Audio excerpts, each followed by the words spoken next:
இது இருக்கட்டும்.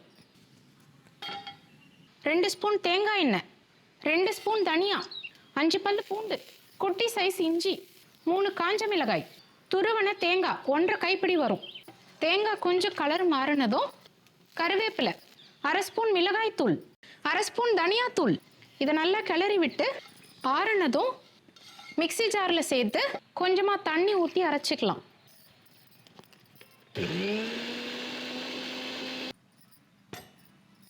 நாலு ஸ்பூன் தேங்காய் எண்ணெய், இஞ்சி பூண்டு, நீள நீளமாக கட் பண்ண சின்ன வெங்காயம், கருவேப்பிலை, 1 பிஞ்ச் மஞ்சள் தூள், 1/2 ஸ்பூன் மிளகாய் தூள், அரைச்சி வச்ச பேஸ்ட்டை சேர்த்து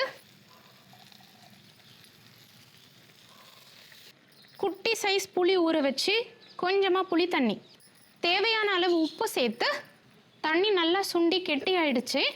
குட்டி சைஸ் வெல்லம், வேக வச்சு கட் பண்ண முட்டை சேர்த்து கடைசியாக கொத்தமல்லி தழை தூவனா கேரளா ஸ்டைல் முட்டை தொக்கு ரெடி.